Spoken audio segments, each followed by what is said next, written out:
Knuckle Deep Thoughts. What's up, assholes?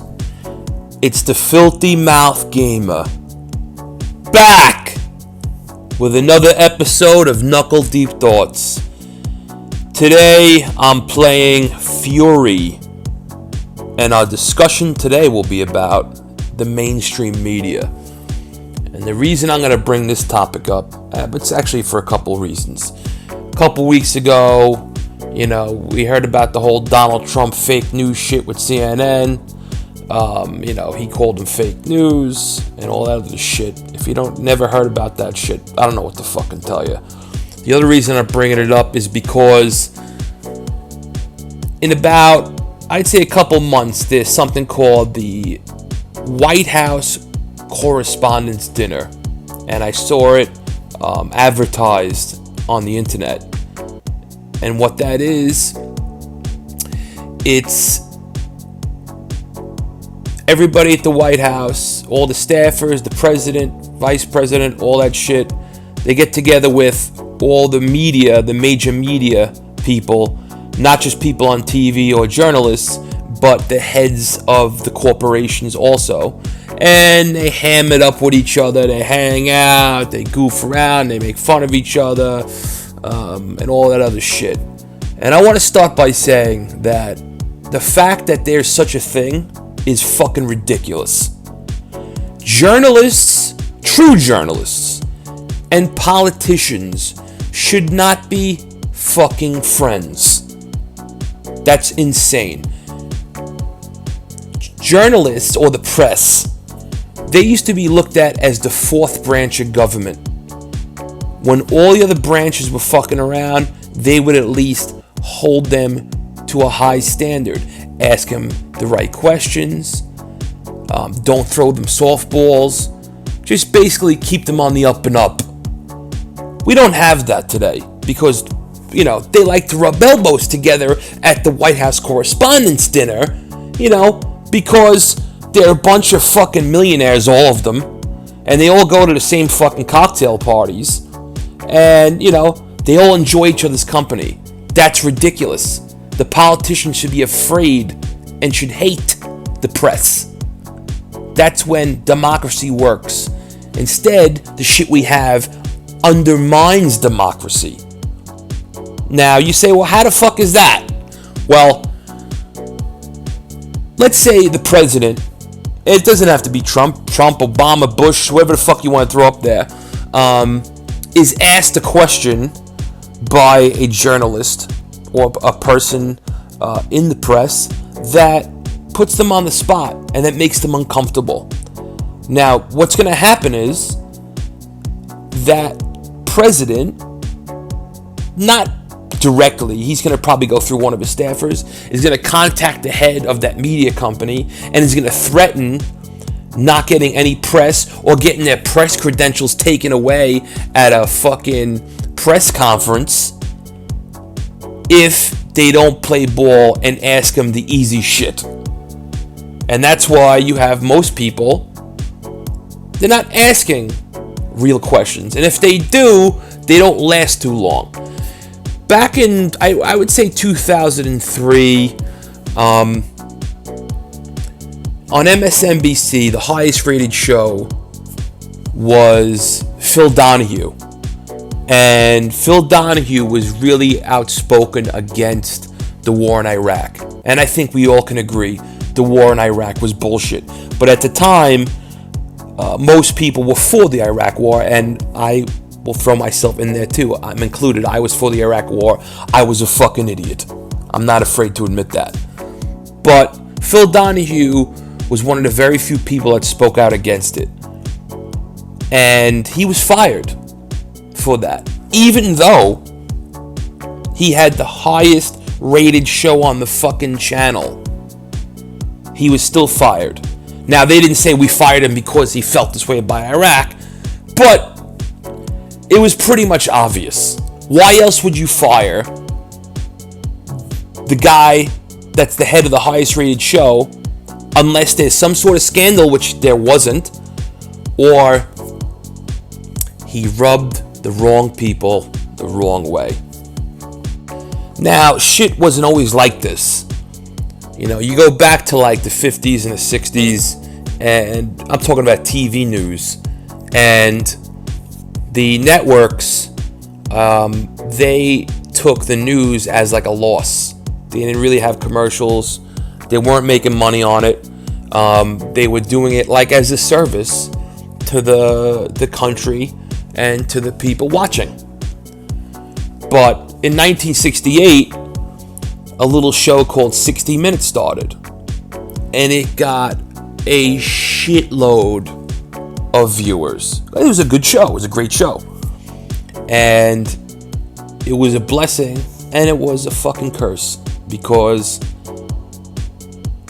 the TV stations figured out that the news would get big ratings.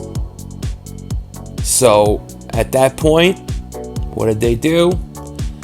They started making money with commercials, you know, selling fucking airtime. And basically from that point on, journalism has slowly eroded away. It's a lot more obvious today. When I was a kid, it was bullshit, but it wasn't nearly as obvious as it is when you watch it today. Now, Trump called CNN fake news. I agree. I think CNN is full of shit. But I'm going to add a caveat. I think they're all fucking fake news. I think MSNBC's fucking fake. I think CNN's fake. I think Fox News is fucking fake. And I think a lot of people will disagree with me, because whatever side of the aisle or political side of the political spectrum you're on, you have your channel. So normally, obviously, right-wing or conservatives, they watch Fox News. Left-wings, liberals, they watch MSNBC or maybe CNN. So they would disagree, like, no. What I watch, that's the true shit. I'm telling you right now, you don't know what the fuck you're talking about. They're completely full of shit. And you know what? I can't really say they're completely full of shit, but their information goes through a filter. It has a spin to it, and it's depends on what topic they're covering. I think the easiest one to explain to the viewing cunts out there is, if you notice, when we talk about guns in the press, doesn't matter if it's Fox News or MSNBC, guns are either guns are the problem, or universal background checks, not having them or having them as the problem.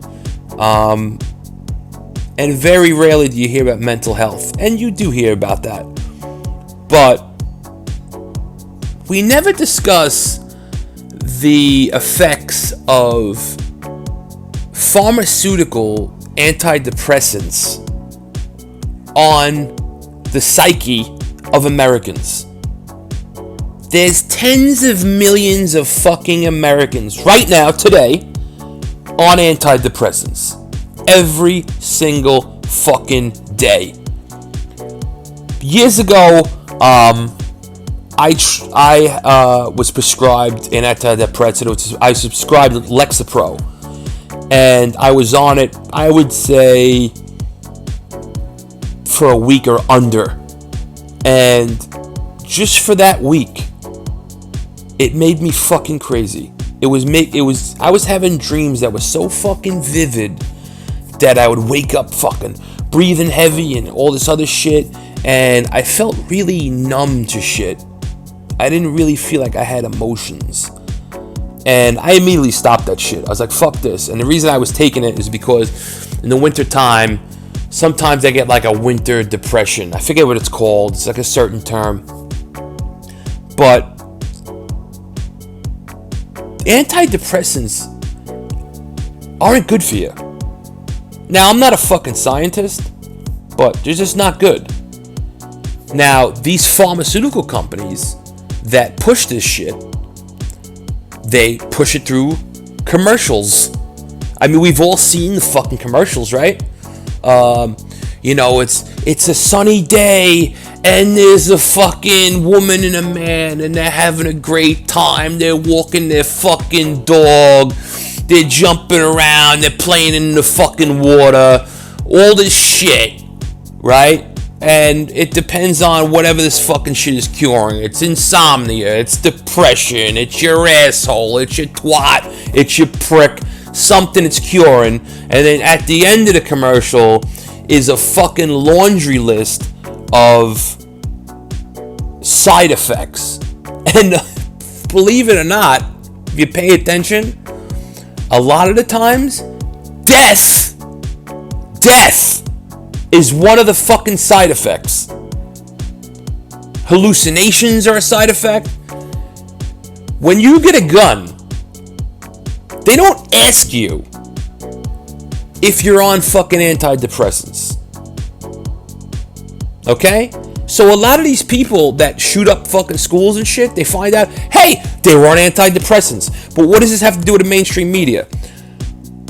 You never hear them talk about this because they're constantly fucking paying these TV stations to advertise their fucking poison on their stations. And if any one of these fucking so-called journalists gets out of line and questions this shit, they're gonna get a talking to. Or they're gonna get fired.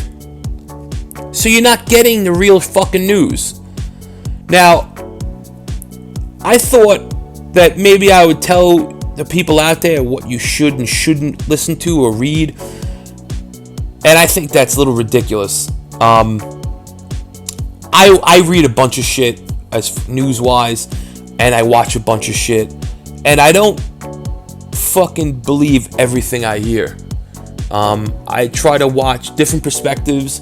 I watch people that have a left side perspective, people that have a right side perspective, but you always have to question every single fucking thing you read or hear on the news. And I know it's fucking exhausting. And a lot of people out there, they may have kids, jobs. They don't have fucking time to do this research. And that's fair enough. I get it. But unfortunately, we live at a time when a lot of our fucking news is bullshit. Total bullshit.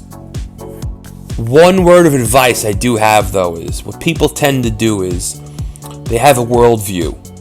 You know, they lean more liberal, more conservative. So what they do is they only read or watch shit that will agree with them.